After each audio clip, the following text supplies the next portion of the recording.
Bonjour, on se retrouve donc ce soir dans l'évangile de Jean au chapitre 11. Dans le début du chapitre, on a vu Jésus qui recevait un appel au secours de Marthe et de Marie, lui disant: Notre frère Lazare est malade, celui que tu aimes est malade. Et Jésus a tardé 2 jours avant de bouger de là où il était. Il a attendu que Lazare soit mort pour dire à ses disciples: On va aller vers lui, on va aller le réveiller. Et Jésus a attardé volontairement, il a attendu que Lazare soit décédé pour pouvoir dire à ses disciples: Je vais le réveiller, je vais le ressusciter, et votre foi en moi sera affermie. Jésus et les disciples sont donc arrivés à Béthanie, le village de Marthe, de Marie et de Lazare, 4 jours après que Lazare ait été enseveli. Avant qu'il n'entre dans Béthanie, Marthe a été informée de l'arrivée de Jésus et est venue à sa rencontre. Et Jésus l'a consolée en lui affirmant: Je suis la résurrection et la vie. Que ta foi s'accroche à mes paroles. Ton frère va ressusciter. Et Marthe, réconfortée, consolée par les paroles de Jésus, est allée prévenir Marie et a envoyé Marie vers Jésus pour qu'elle aussi puisse être consolée. Deux femmes différentes, deux réactions différentes après la mort de Lazare et devant Jésus qui arrive. Et Jésus les accueille les deux. Et Jésus répond à leur tristesse de deux manières différentes. Jésus s'adapte à la personnalité des deux sœurs. Et ce soir, je vous propose de lire à partir du verset 32. Jean chapitre 11, verset 32. Lorsque Marie fut arrivée là où était Jésus et qu'elle le vit, elle tomba à ses pieds et lui dit: Seigneur, si tu avais été ici, mon frère ne serait pas mort. Jésus, la voyant pleurer, elle et les Juifs qui étaient venus avec elle, frémit en son esprit et fut tout ému. Et il dit: Où l'avez-vous mis? Seigneur, lui répondirent-ils, viens et vois. Jésus pleura. Sur quoi les Juifs dirent: Voyez comme il aimait. Et quelques-uns d'entre eux dirent: Lui qui a ouvert les yeux de l'aveugle, ne pouvait-il pas faire aussi que cet homme ne meure point? Jésus, frémissant de nouveau en lui-même, se rendit au sépulcre. C'était une grotte, et une pierre était placée devant. Jésus dit: ôtez la pierre. Marthe, la sœur du mort, lui dit: Seigneur, il sent déjà, car il y a 4 jours qu'il est là. Jésus lui dit: Ne t'ai-je pas dit, si tu crois, tu verras la gloire de Dieu? Ils ôtèrent donc la pierre. Et Jésus leva les yeux en haut et dit: Père, je te rends grâce de ce que tu m'as exaucé. Pour moi, je sais que tu m'exauces toujours, mais j'ai parlé à cause de la foule qui m'entoure, afin qu'ils croient que c'est toi qui m'as envoyé. Ayant dit cela, il cria d'une voix forte: Lazare, sors! Et le mort sortit, les pieds et les mains liés de bandes, et le visage enveloppé d'un linge. Jésus leur dit: Déliez-le et laissez-le aller.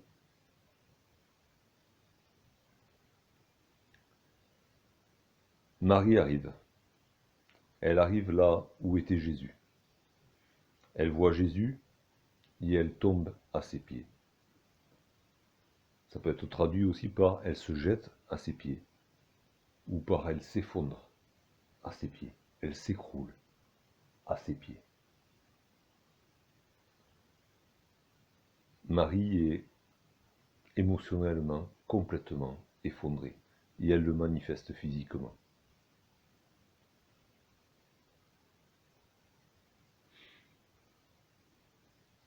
Et elle dit la même chose qu'a dit Marthe. Enfin, elle commence du moins en disant la même chose que Marthe. Si tu avais été ici, mon frère ne serait pas mort. Marie affirme toute la confiance, toute la foi qu'elle a en Jésus, qu'elle avait quand elle a demandé à un messager d'aller trouver Jésus et de lui dire celui que tu aimes est malade. Elle savait que Jésus avait le pouvoir de guérir. Elle savait que si Jésus avait été là, il aurait guéri Lazare. Lazare ne serait pas mort. Mais contrairement à Marthe, elle ne rajoute rien derrière. Pour elle, le combat est fini. Lazare est mort. Elle pourrait dire comme les serviteurs de Jairus, à quoi bon importuner le maître? C'est fini. C'est plus la peine de se battre.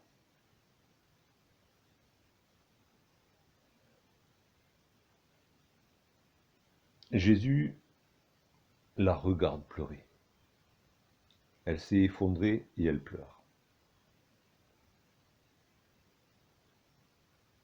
Heureusement, elle ne s'est pas effondrée au pied de n'importe qui.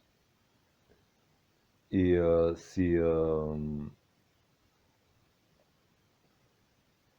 une leçon à retenir pour nous-mêmes. Ça peut nous arriver à chacun de nous, un jour ou l'autre, de lâcher prise, de nous écrouler sous le poids du deuil, sous le poids des problèmes, sous le poids des épreuves. C'est humain de s'écrouler, c'est humain de ne pas pouvoir tenir debout plus longtemps. Dans la mesure du possible, efforçons-nous d'aller tomber aux pieds de Jésus. Jésus n'est pas un gourou, Jésus n'est pas un manipulateur qui va profiter de notre chagrin, qui va profiter de notre burn-out pour prendre une emprise sur nous. Lui va nous consoler, va nous relever, va nous fortifier. N'allons pas nous écrouler devant un homme, devant une femme qui pourrait être animé de mauvais sentiments et prendre une emprise sur nous.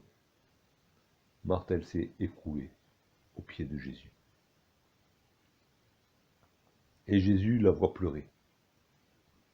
Jésus la voit pleurer, elle, et aussi les Juifs qui sont venus pour la consoler.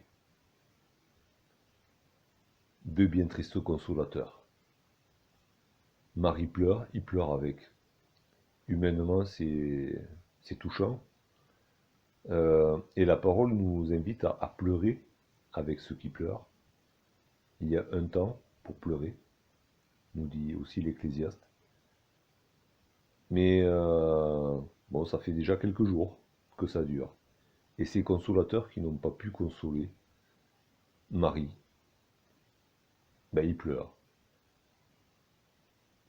Ils ne peuvent pas faire autre chose que de pleurer. Ils n'ont pas réussi dans la mission qu'ils s'étaient fixée eux-mêmes.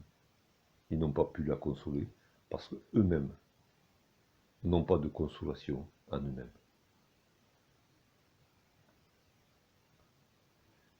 Face à cette foule qui pleure, Jésus qui est attentif, qui les regarde pleurer, frémit en son esprit. Il frémit en son esprit. C'est vraiment, il est secoué à l'intérieur. Il est secoué dans son être intérieur.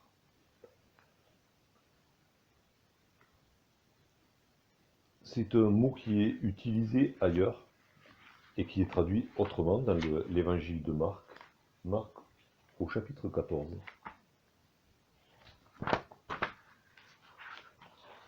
Et au verset 5.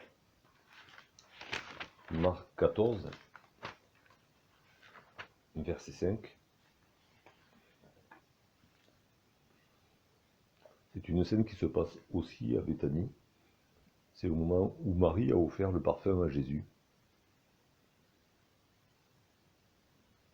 Et il est dit des disciples, dont les disciples remettent en cause ce cadeau que Marie a fait à Jésus, et disent on aurait pu le vendre, ce parfum, plus de 300 deniers, et le donner aux pauvres. Et il s'irritait contre cette femme. Il s'irritait. C'est le même mot qui est ici traduit par frémir. C'est un frémissement d'irritation qui secoue l'âme de Jésus. Jésus est irrité à la vue de cette foule qui pleure, de ces consolateurs qui ont échoué dans leur mission et qui pleurent à côté de Marie.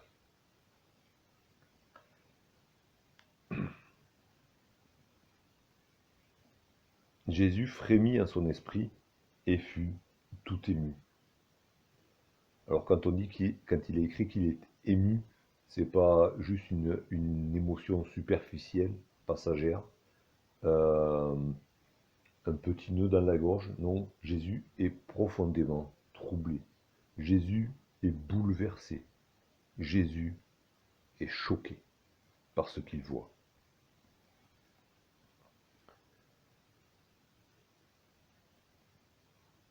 Et il demande, où l'avez-vous mis? Montrez-moi, où est-ce que vous l'avez mis? Jésus le sait déjà, mais il demande à ces personnes, montrez-moi où vous l'avez mis, montrez-moi ce que vous avez fait. Montrez-moi ce qui vous attriste à ce point. Et ils lui répondent, viens et vois. Suis-nous, on va te montrer où il est. Jésus pleura. Jésus est choqué, profondément choqué. Jésus est irrité devant cette scène. Et Jésus pleure. C'est intéressant à plus d'un titre, déjà parce que Jésus, apparemment du moins, je vais m'expliquer, apparemment du moins, montre une émotion physiquement, il pleure, il ose pleurer devant tous, face à cette foule qui pleure, il pleure aussi, mais il ne pleure pas de la même manière. Le verbe qui est traduit par pleurer là n'est pas le même que celui qui est utilisé pour dire que Marie pleure et que les Juifs qui l'accompagnent pleurent. Au verset 35, Jésus pleura. C'est un verbe qui veut dire des larmes ont coulé des yeux de Jésus. Quand Marie pleure, quand les Juifs qui l'accompagnent pleurent, il est question là de se lamenter, de mener deuil. Jésus n'est pas en train de se lamenter sur la mort de Lazare. Jésus n'est pas dans le deuil à cause de Lazare. Il a dit à ses disciples, je suis dans la joie à cause de vous. Jésus n'est pas insensible à la douleur de Marie et de Marthe. Jésus n'est pas insensible à la douleur de leurs compagnons qui pleurent avec. Mais Jésus n'est pas dans le deuil. Jésus est venu à Béthanie pour ressusciter Lazare. C'est ce qu'il a décidé de faire, ce qu'il va faire. Et du coup, il voit déjà Lazare ressuscité. Il ne pleure pas Lazare. Il n'est pas dans le deuil de Lazare. Mais Jésus pleure. Ce sont des larmes qui coulent de ses yeux, des vraies larmes. Jésus ne s'est pas forcé à pleurer. Il n'est pas une pleureuse professionnelle. Mais Jésus, il écrit, il a frémi dans son esprit, il est irrité. Et ce spectacle qu'il a devant lui, c'est comme de la fumée dans les yeux. Ça le fait pleurer.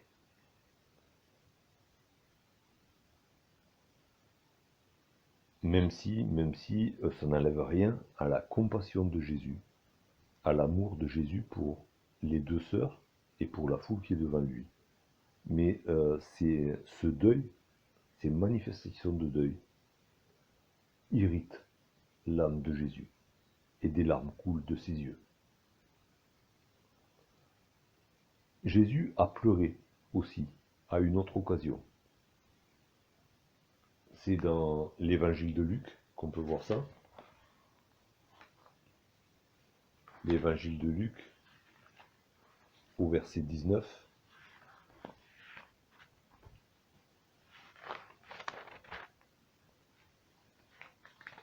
Et au verset 41, Jésus va à Jérusalem. Il sait qu'il va être mis à mort à Jérusalem. Et quand il arrive en vue de la ville, au verset 41, il est écrit: comme il approchait de la ville, Jésus, en la voyant, pleura sur elle et dit: si toi aussi, au moins en ce jour qui t'est donné, tu connaissais les choses qui appartiennent à ta paix, mais maintenant elles sont cachées à tes yeux. Il viendra sur toi des jours où tes ennemis t'environneront de tranchées, t'enfermeront et te serreront de toutes parts. Ils te détruiront, toi et tes enfants au milieu de toi, et ils ne laisseront pas en toi pierre sur pierre, parce que tu n'as pas connu le temps où tu as été visité. Quand Jésus arrive en vue de Jérusalem, il pleure. Et là, ce sont des larmes de deuil, des lamentations qui sortent de la bouche de Jésus. Jésus se lamente sur le sort de Jérusalem, sur le sort des Juifs qui sont là et qui ne veulent pas reconnaître qu'il est le Messie. Et parce qu'ils ne reconnaissent pas qu'il est le Messie, ils vont attirer sur eux le châtiment de Dieu. Jérusalem sera détruite. Le temple sera détruit. Les Juifs seront massacrés et dispersés. Et Jésus mène deuil à ce moment-là. Mais devant Béthanie, Jésus n'est pas en deuil. Il pleure, il est irrité du spectacle qu'il a devant lui, le spectacle qui résulte du péché, la mort et le salaire du péché. Il est irrité de voir que Satan a asservi l'humanité au péché et à la mort. Donc Jésus pleure. Et du coup, il y a deux réactions dans la foule. Dans un premier temps, et peut-être toute la foule a cette réaction, ils disent: voyez comme il l'aimait. Voyez à quel point Jésus a pu aimer Lazare pour qu'il pleure comme ça. Jésus que peut-être on n'a jamais vu pleurer. Lui qui est si fort, lui qui est plus fort que la mort, plus fort que la maladie, plus fort que même une maladie incurable, plus fort que la cécité de l'aveugle qui était né aveugle. Voyez comme il l'aimait. Lui qui n'a jamais pleuré, qui n'a jamais tremblé devant rien, ni devant personne. Il pleure là maintenant. Et même dans leur admiration pour Jésus, ils se trompent sur l'amour de Jésus. Ils se trompent et sur la qualité et sur la quantité. Voyez comme il aimait, disent-ils. Et ils sont dans l'admiration. Mais encore une fois, comme les sœurs, ils emploient le verbe philéo. Regardez comme il avait de l'affection pour Lazare. Alors que plus haut, il est dit que Jésus aimait Marthe, Marie et Lazare d'un amour divin, d'un amour parfait, qui n'a rien à voir avec l'amitié, avec l'affection humaine, mais qui n'est possible de connaître que par Dieu. C'est l'amour qui aime son ennemi, l'amour qui pardonne tout, qui supporte tout. Alors Jésus aimait Lazare comme ça. Les hommes ont juste vu qu'il avait beaucoup d'affection pour Lazare, peut-être plus qu'eux-mêmes, mais ils étaient incapables de comprendre l'amour de Jésus pour Lazare, l'immensité de cet amour pour Lazare et pour eux-mêmes. Et de suite, dans cette foule qui est en train d'admirer l'amour de Jésus pour Lazare, il y en a quelques-uns. Quelques-uns d'entre eux dirent, lui qui a ouvert les yeux de l'aveugle, ne pouvait-il pas faire aussi que cet homme ne meure point? Au milieu de cette foule qui est en train de se centrer sur Jésus et d'admirer l'amour de Jésus pour Lazare, il y a de suite un petit ramassis euh, qui, qui commence à partir un petit peu en vrille, qui cherche à dénigrer Jésus déjà. Et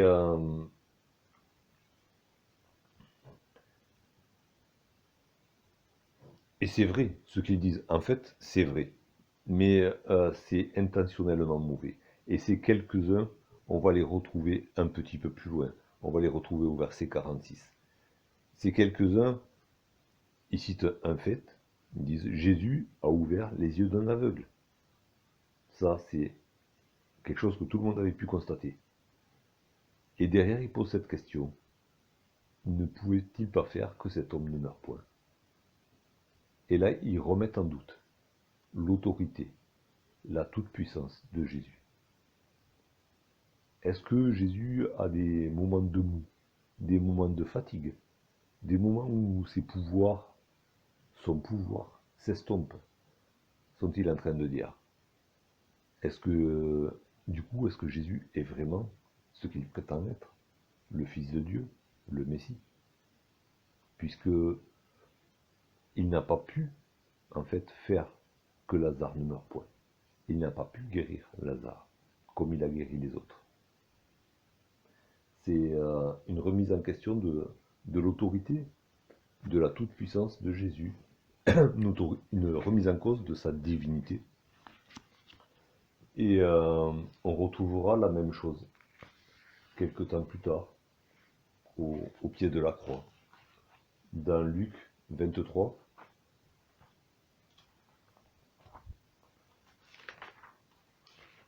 On voit trois catégories de personnes qui tiendront sensiblement le même discours. Luc 23, au verset 35, les magistrats se moquaient de Jésus, disant « Il a sauvé les autres, qu'il se sauve lui-même, s'il est le Christ, l'élu de Dieu. » Au verset 38, non, au verset 36, les soldats disaient « Si tu es le roi des Juifs, sauve-toi toi-même. » Sous-entendu, toi qui en as sauvé tant auparavant. Et au verset 39, l'un des malfaiteurs crucifiés l'injuriait, disant « N'es-tu pas le Christ? Sauve-toi toi-même, et sauve-nous. Vas-y, donne-nous la preuve que tu es le Christ, si tu l'es vraiment. » Et voilà, devant l'amour que Jésus manifeste, la foule est unanime pour reconnaître cet amour. Mais tout de suite, au milieu de la foule, il y en a quelques-uns qui remettent en cause l'autorité de Jésus. Ces larmes que Jésus verse, il les interprète comme de la faiblesse, comme un aveu d'échec. Eux ont échoué dans leur mission vis-à-vis de Marie et de Marthe. Et ça les arrange bien de croire que Jésus aussi a échoué. Ça les arrange bien de croire que Jésus est comme eux, qu'il est soumis à la mort, qu'il a capitulé lui aussi. Et du coup, Jésus, frémissant de nouveau en lui-même, se rendit aussi au sépulcre. Ces paroles l'ont à nouveau irrité. Jésus est encore plus irrité qu'avant de pleurer. Ces paroles qui remettent en cause sa divinité, son autorité, sa puissance, qui lui viennent du Père, l'irritent encore davantage. Et Jésus va vers le tombeau. C'est dans un esprit de combat que Jésus se présente au tombeau. Il a été mis au défi par ces paroles qui l'ont insulté. Il est mis au défi par les hommes, il est mis au défi par la mort, il est mis au défi par Satan. Il n'est pas dit que Jésus est en colère, mais Jésus est profondément irrité. Et il se rend au tombeau. C'était une grotte, et une pierre était placée devant. Est-ce que Jésus voit aussi dans ce tombeau une image de celui dans lequel son corps reposera un jour? C'est possible. Il y a des ressemblances. Après, rien ne nous est dit là-dessus. On ne va pas faire des suppositions sur ce que Jésus pouvait ressentir devant un tombeau. Mais Jésus dit: ôtez la pierre, ouvrez le tombeau.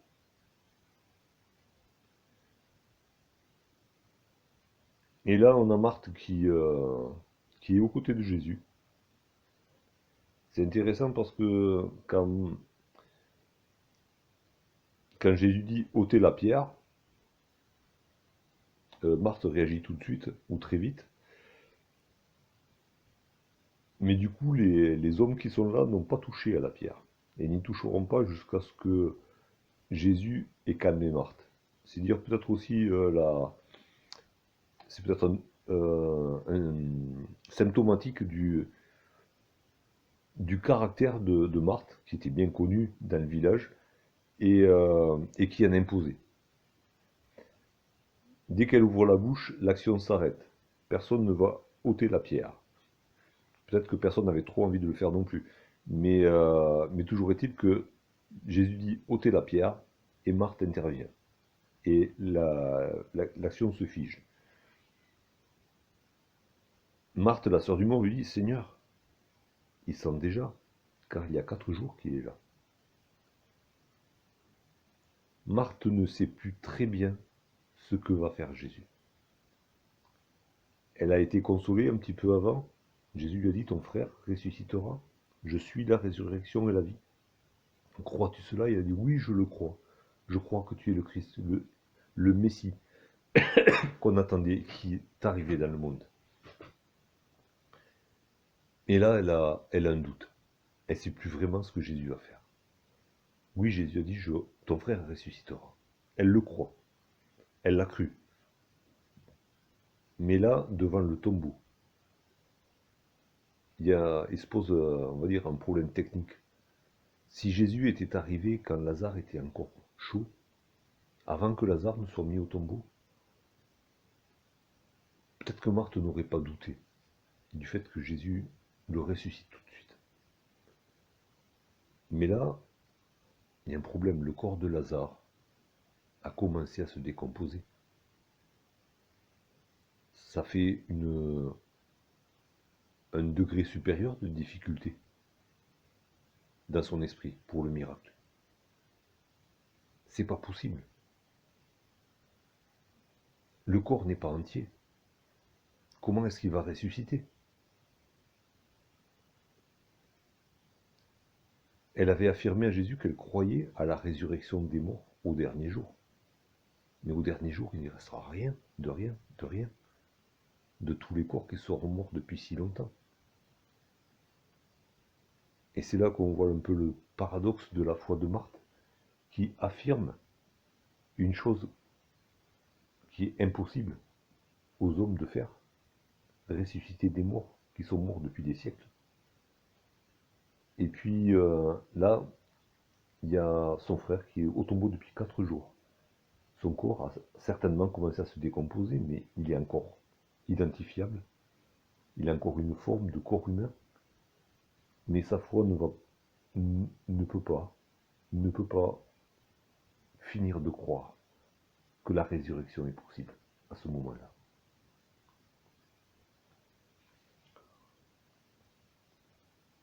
Jésus aurait pu lui dire comme à Pierre qui s'enfonçait dans l'eau, où est ta foi? Pourquoi as-tu douté? Jésus lui rappelle juste. Il est positif.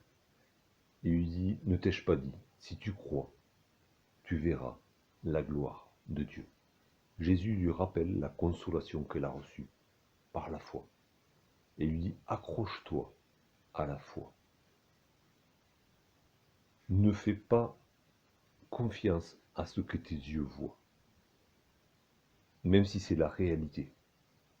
Tes yeux voient ton frère qui se décompose, le corps de ton frère qui se décompose. Regarde avec les yeux de la foi. Cette foi qui t'a fait dire, oui, je crois que tu es le Christ, le Messie, celui que nous attendions et qui est arrivé. Accroche-toi à ta foi et tu verras la gloire de Dieu. Tu ne verras plus le corps en décomposition. Tu verras la gloire de Dieu.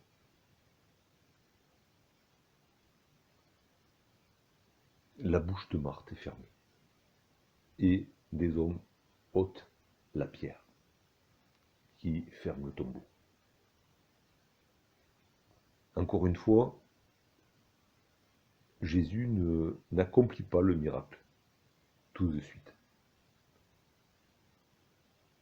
Il y a plus urgent, mieux à faire. Sa mission, c'est de ressusciter Lazare, mais dans un but précis, pour affermir la foi des disciples. Et donc il lève les yeux au ciel et il prie, Père, je te rends grâce de ce que tu m'as exaucé. Père, je te rends grâce de ce que tu m'as exaucé.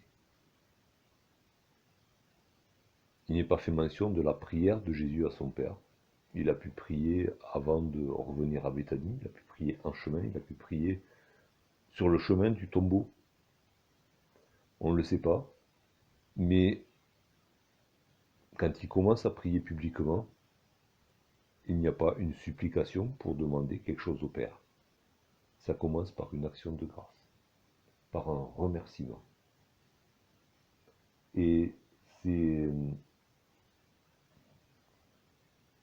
vraiment, au début de la prière, l'affirmation.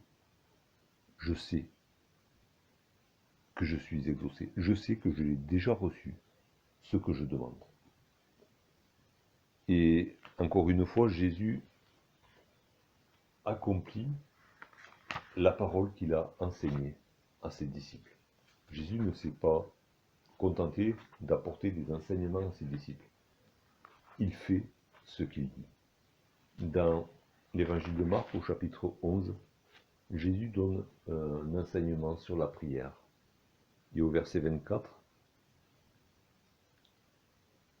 il dit, c'est pourquoi je vous le dis, tout ce que vous demanderez en priant, croyez que vous l'avez reçu, et vous le verrez s'accomplir. Alors même que vous êtes en train de demander quelque chose à Dieu. Alors que l'exaucement va peut-être tarder.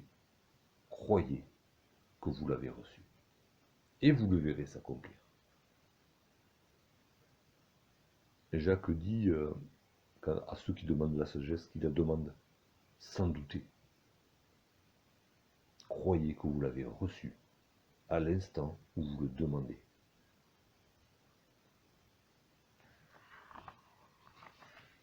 Paul a aussi donné un enseignement, plusieurs enseignements sur la prière, notamment dans Philippiens, l'épître aux Philippiens, au chapitre 4.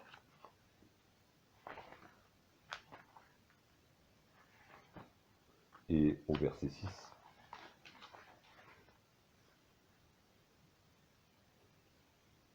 ne vous inquiétez de rien, mais en toute chose, faites connaître vos besoins à Dieu par des prières et des supplications avec des actions de grâce. Alors même que vous faites part de vos besoins à Dieu, remerciez-le déjà de vous donner ce que vous demandez. Et c'est ce que fait Jésus. Il remercie Dieu dès le début de sa prière. Et il explique devant Dieu et devant les hommes, il s'explique sur sa prière. Pour moi, je sais que tu m'exauces toujours. Et lui le savait. Et d'autres le savaient aussi autour de lui. On a vu Marthe qui, quand elle est venue à la rencontre de Jésus, lui a dit, bien sûr, comme sa sœur, si tu avais été ici, mon frère ne serait pas mort. Mais maintenant même, je sais que tout ce que tu demanderas à Dieu, Dieu te l'accordera. Jésus le savait, et ceux qui avaient vécu avec lui, ceux qui avaient foi en lui le savaient. Le Père exauce toujours les prières du Fils. Et quand on voit quelle prière Jésus a fait monter vers le Père, notamment dans Jean 17, des prières pour nous, on peut être rassuré. Dieu exauce toujours son Fils bien-aimé. Le Père exauce toujours Jésus. Et aujourd'hui, Jésus est à la droite de Dieu. Et il prie pour nous. Et toutes ces prières pour nous sont exaucées. Quelle paix de savoir que notre avocat prie pour nous et que chacune de ses requêtes est exaucée par le Père. Pour moi, je sais que tu m'exauces toujours. Mais j'ai parlé à cause de la foule qui m'entoure, afin qu'ils croient que c'est toi qui m'as envoyé. Et Jésus répète l'objectif qu'il a. Il avait dit à ses disciples, un peu plus haut, au verset 15, il leur avait dit, je suis dans la joie à cause de cela, à cause de vous, afin que vous croyiez. Je me réjouis de ce que je n'étais pas là. Et parce que Jésus veut que la foi des disciples grandisse devant ce qui va se passer. Et il élargit son objectif. Ce n'est pas seulement à cause des disciples, mais à cause de toute cette foule. Il veut que Dieu montre à cette foule qu'il est vraiment le Messie attendu.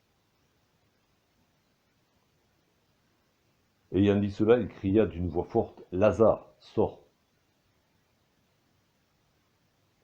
Une fois qu'il a prié, il sait que Dieu l'a exaucé, il appelle Lazare.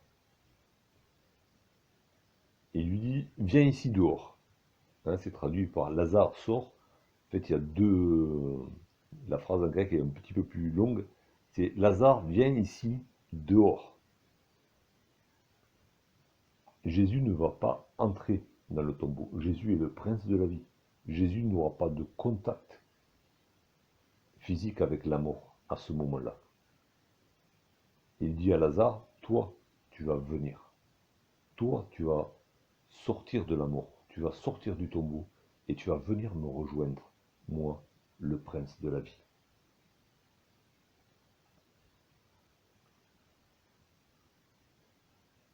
Et l'évangéliste Jean, au verset 44, aurait pu dire « Lazare sortit ». Il dit « le mort sortit ». C'est une manière peut-être de bien montrer que la mort de Lazare avait été bien constatée. C'était pas une erreur médicale. C'était pas qu'il avait oublié de respirer un petit moment et que les gens s'étaient mépris sur son état, qu'il l'avait enterré vivant. Le mort sortit. les pieds et les mains liés de bandes et le visage enveloppé d'un linge. Le mort sort, mais il a les mains et les pieds attachés. Essayez de sortir d'un tombeau, de sortir de n'importe où d'ailleurs, mais essayez de sortir de la voiture, de la maison, de ce que vous voulez, avec les mains et les pieds attachés. Ben, on va vous attendre longtemps. Et peut-être même qu'on ne vous verra jamais sortir. Lazare sort sans pouvoir marcher. Il est attaché. C'est pas par sa propre volonté, une fois qu'il s'est réveillé à la voix de Jésus, qu'il est sorti. C'est la parole de Jésus qui l'a fait sortir. Il ne pouvait pas marcher. Si bien que Jésus leur dit, déliez-le, détachez-le, pour qu'il puisse partir. Détachez-le. Il est attaché, il ne peut pas bouger. Il n'ira pas plus loin que ça. Je l'ai fait sortir, mais il est toujours attaché. Détachez-le. Et d'une certaine manière, ce que Jésus fait là, ces paroles qui dit déliez-le, c'est une illustration de ce qui sera dit de lui plus tard dans l'Épître aux Hébreux.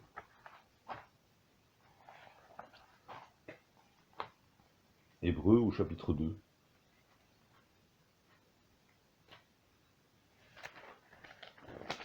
Les versets 14 et 15.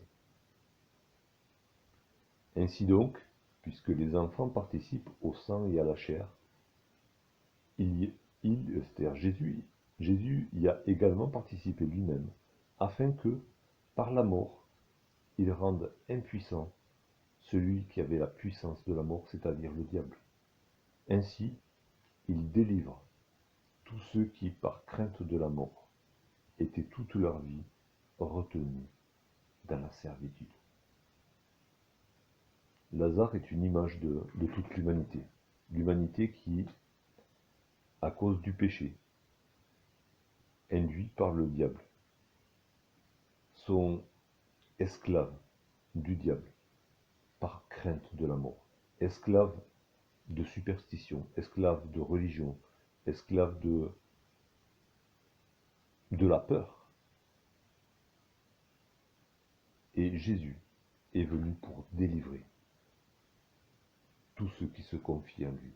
Jésus, par sa mort, a vaincu l'ennemi et a fait que ce qui retenait prisonniers tous les hommes soient coupés, détachés, déliés.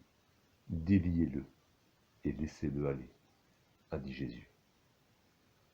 C'est un peu les mêmes mots que aussi Moïse a employés devant Pharaon. Laisse aller mon peuple. Dieu a dit, laisse aller mon peuple. Le Pharaon a résisté, mais les chaînes sont tombées. Laisse aller mon peuple. Laissez-le aller, a dit Jésus. Gloire à notre Dieu, qui par Jésus-Christ nous délivre de la servitude, du péché, de la crainte de la mort, de la domination de Satan. Amen.